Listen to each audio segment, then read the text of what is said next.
ప్రభు అయిన యేసుక్రీస్తు నామములో మీ అందరికీ శుభాలు, వందనాలు. దేవుని నామానికి మహిమ కలుగును గాక.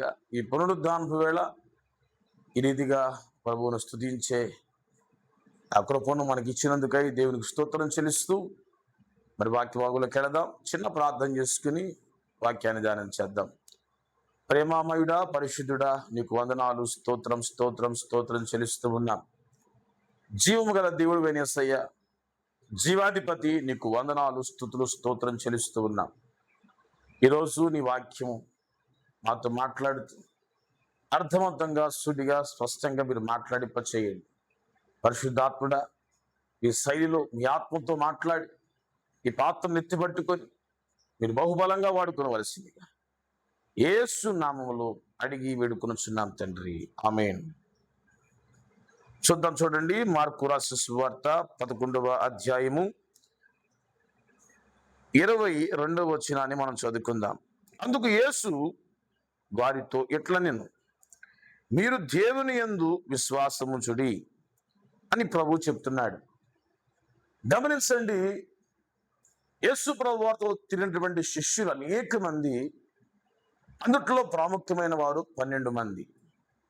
ఈ 12 మంది యేసు ప్రభు వారితో తిరుగుతున్నప్పుడు యేసు ప్రభు వారు వారి యొక్క విశ్వాసాన్ని వృద్ధి పొందించాలని ఎన్నో గొప్ప కార్యాలు ప్రభు చేస్తూ వచ్చారు.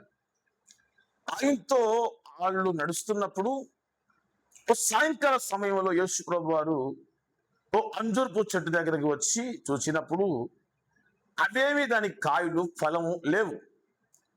దేవుడు దాన్ని గద్దించినప్పుడు లేదా అది ఎండిపోవాలని చెప్పినప్పుడు అది వెంటనే ఎండిపోవటం చూసి శిష్యుల్లో ఒకడు, పేతురు అనబడుతున్నటువంటి వ్యక్తి, ఆ సంగతి జ్ఞాపకం తెచ్చుకొని, బోధకుడా, ఇదిగో నీవు శపించిన అంజూరపు చెట్టు ఎండిపోయినే అని ఆయనతో చెప్పాను. అందుకు యేసు వారితో ఇట్లనెను, ఏమన్నాడంటే, మీరు దేవుని యందు విశ్వాసం ఉంచుడి. గమనించింది, ఇక్కడ ప్రభు ఏం చెప్తున్నాడంటే, నేను చెబితే అది ఎండిపోయిందని మీరు అనుకోవద్దు, మీరు చెప్పినా జరుగుతుంది అని ప్రభు అంటాడు. ఎట్లా చెప్పాలయ్యా? నువ్వు విశ్వాసంతో పలుకు, విశ్వాసంతో చెప్పు, విశ్వాసంతో నువ్వు పలికితే, విశ్వాసంతో నువ్వు చెబితే తప్పక నీ జీవితంలో నువ్వు ఏది చెప్పావో అది జరుగుతుంది అని ప్రభు అక్కడ వారికి చెప్తున్నాడు.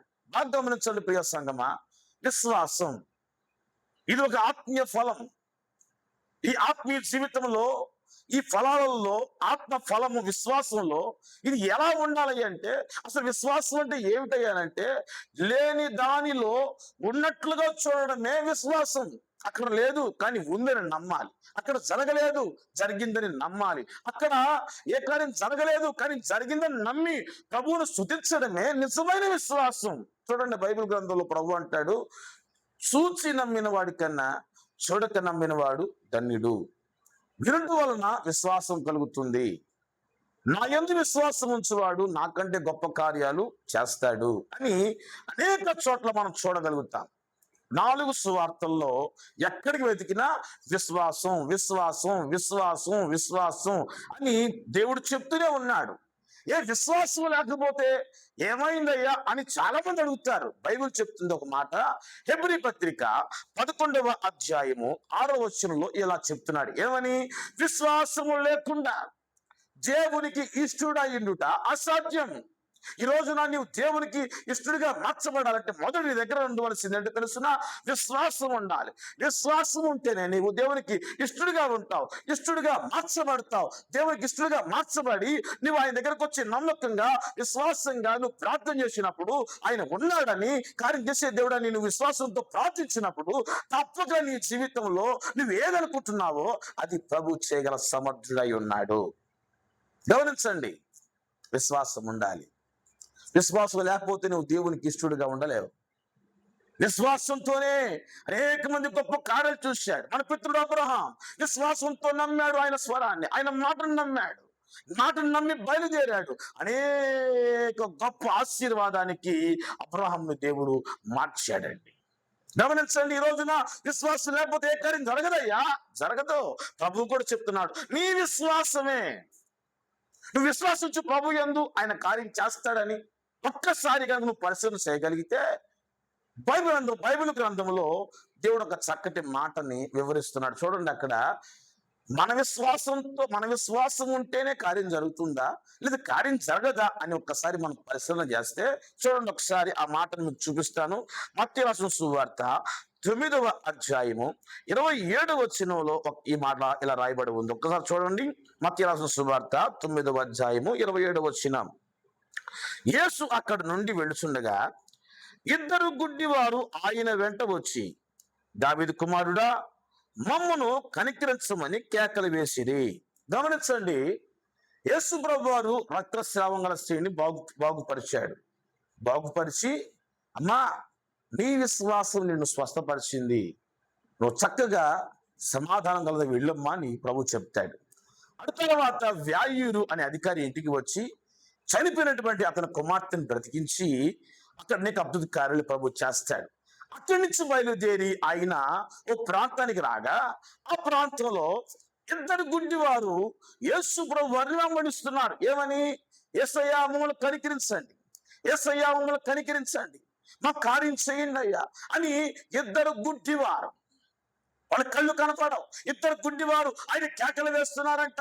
ఎవరో చెప్పుంటారు, ఇదిగో ఈ ప్రాంతంలో ఆయన వెళ్తున్నాడు, ఆయన పట్టుకుంటే మీకు తప్పగా కార్యం జరుగుతుంది, ఆయన్ని అడగండి, వేడుకోండి అని, ప్రార్థన చేయని ఎవరో చెప్పుండవచ్చు. కానీ వారు ఎప్పుడైతే ఆయన వస్తున్న విషయం తెలుసుకున్నారో ఆయన విడిచిపెట్టగా ప్రార్థన చేస్తున్నారు, కేకలు వేస్తున్నారు. ఏమని? అయ్యా, మిమ్మల్ని కనికరించండి, దావీదు కుమారుడా, మమ్మల్ని కనికరించండి అని విశ్వాసంతో కేకలేస్తుంటే యేసు ప్రభువు వారు వెళుతూ ఉండగా ఒక ఇంట్లో ఆయన ప్రవేశించాడు.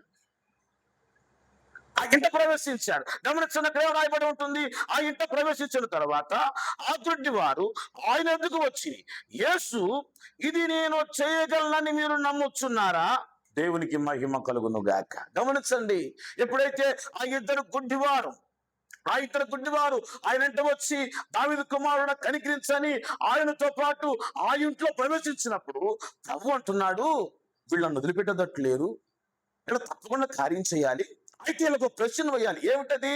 ఇది నేను చేయగలనని మీరు నమ్ముతున్నారా? దేవుడు ప్రశ్న వేస్తున్నాడు అక్కడ. ఈరోజు నీ విశ్వాసం ఉండాలి. ప్రభు దగ్గరకు వచ్చినంత మాత్రంలో కార్యం జరగదు, కానీ ప్రభు దగ్గర వచ్చిన నీవు తప్పక కార్యం చేస్తాడు, ఆయన మేలు చేస్తాడు. ఆయన తప్ప ఎవరు చేయలేని ఒక గట్టి నమ్మకం, సరైన నమ్మకం, విశ్వాసం నీళ్ళు ఉంటే గనక కార్యము దేవుడు నీ పక్షంగా చేయునుగాక. తప్పక చేస్తాడు, తప్పక చేస్తాడు. అడుగుతున్నాడు, నువ్వు నమ్ముచున్నావా? మీరు నమ్ముతున్నారా కార్యం జరుగుతుందని అని వారిని ప్రశ్నించినప్పుడు వాళ్ళు అంటున్నారు కదా, చూడండి అక్కడ ఏమంటున్నారు, వారు నమ్ముచున్నారని అడిగినప్పుడు అని వారిని అడుగుగా వారు నమ్ముచున్నాము ప్రభువా అని ఆయనతో చెప్పిరి.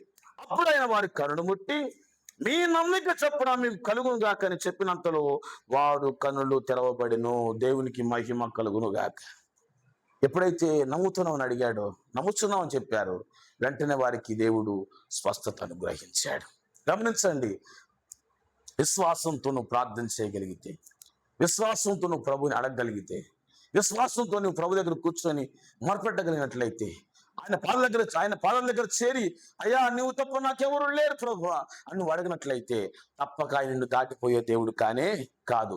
తప్పక నీ జీవితంలో కార్యములు దేవుడు చేయునుగాక, తప్పక నీ జీవితంలో మేలు చేయునుగాక. గమనించండి ప్రియ దేవుని సంగమా, ఇంకా విశ్వాసంలో ఎవరయ్యా ఉందంటే, విశ్వాసం ద్వారా అనేక మంది గొప్ప కార్యాలు చేశారండి. విశ్వాసం ద్వారా ఇదిగో ఎబ్రీ పత్రికలో మాటలను చూడండి ఒకసారి. 11వ అధ్యాయము 29వ వచనంలో ఈ మాట రాయబడి ఉంది. ఒకసారి చూడండి. ఒకసారి చివరిగా ముగిస్తున్నాను.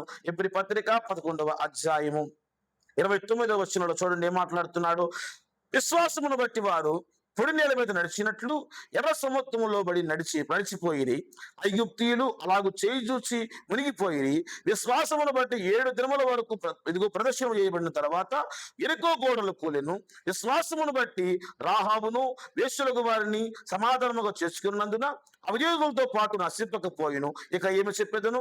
గిద్యోను, బారాకు, సంసోను, యెఫ్తా, దావీదు, సమూయేలును వారిని గురించి, ప్రవక్తల గురించి వివరించడానికి సమయం చాలదు గాని వారి విశ్వాసము ద్వారా రాజ్యములు జయించారు, నీతి కార్యములు జరిగించారు, వాగ్దానములు పొందారు, సింహాలను మూశారు, అగ్ని బలము చల్లార్చారు, ఖడ్గదారులు తప్పించుకున్నారు, బలహీనులుగా ఉండి బలపరచబడ్డారు, యుద్ధములో పరాక్రమశాలుగా మార్చబడ్డారు. గమనించు, విశ్వాసంలో శక్తి ఉంది. నువ్వు విశ్వాసం కలిగి నడవగలిగితే, ఆయన నమ్మగలిగితే, ఆయన విశ్వాసం ఉంచగలిగితే నీ జీవితంలో తప్పక ప్రభు కార్యం చేస్తాడు. దేవుడు ఈ కొద్ది మాటలు దేవుడు దీవించు ఆశీర్వదించును గాక. చిన్న ప్రార్థన. పరిశుద్ధుడు ప్రేమగల తండ్రి, అయ్యా ఇదిగో నీకు విశ్వాసం ఉంచినట్లయితే మా పక్షంగా జరగనివి కార్యాలన్నీ కూడా ప్రభువా మీరు జరిగింపజేస్తారని నేను నమ్ముతూ ఉన్నానయ్యా. ఈరోజు అలనాడు ఆ ఇద్దరు గుడ్డివారిని అడుగుతున్నారు, నేను ఈ కార్యం చేస్తానని మీకు విశ్వాసం ఉందా? వాళ్ళు వెంటనే ఉందయ్యా అన్నప్పుడు వెంటనే ఆ ఇద్దరు గుడ్డివారి కళ్ళను ఎలా తెరిచావో అలాంటి గొప్ప కార్యాలు మీరు అలాంటి కార్యాలు మా పక్షంగా చేసి మా విశ్వాసం వృద్ధి పొందించి ఇంకొను ప్రభువా విశ్వాస ఇదిగో యొక్క ఆత్మీయ జీవితంలో మేము కూడా ఎదిగి నడిచినట్లుగా అయ్యా మమ్మల్ని తీర్చిదిద్ది సహాయం చేయమని యేసుక్రీస్తు నామం పేరట అడిగి వేడుకొనుచున్నాం పరమ తండ్రి. ఆమేన్, ఆమేన్.